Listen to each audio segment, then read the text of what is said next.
Figure shows a man stationary with respect to the horizontal conveyor belt that is accelerating with 1 metre पर second square. मैं figure बना देता हूँ। एक belt है जिसपे एक आदमी खड़ा हुआ है ऐसे, और बेल्ट जो है 1 मीटर पर सेकेंड स्क्वायर से एक्सेलरेट कर रही है। What is the net force on the man?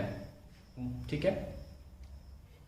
If the coefficient of static friction between the man's shoes and the belt is 0.2, up to what acceleration of the belt can the man continue to be stationary relative to the belt? पहले simply पहला part कर लेते हैं। The acceleration on the man will be equal to the belt because वो stationary with respect to belt. So since the man is stationary with respect to belt, he has the same acceleration as that of the belt. तो उस लिहाज से हमारा force कितना हो जाता है?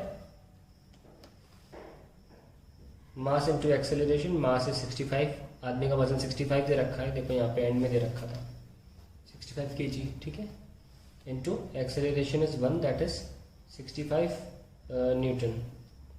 That is the force acting on the man, net force acting on the man. Now if the coefficient of static friction between the man's shoes and the belt is 0.2, up to what acceleration of the belt can the man continue to be stationary? तो अगर आदमी के जूतों और belt के बीच में 0.2 का friction coefficient है तो कितने फोर्स तक वो स्टेशनरी रहेगा अभी भी बेल्ट के साथ? तो let us see. The man will remain stationery,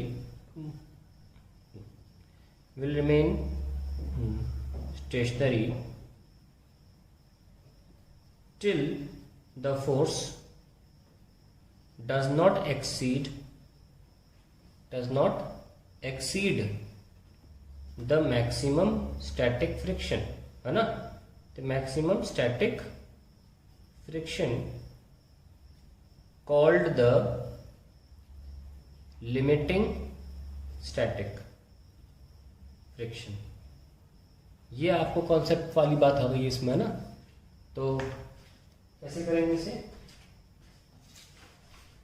बना लेते हैं दोबारा डायग्राम।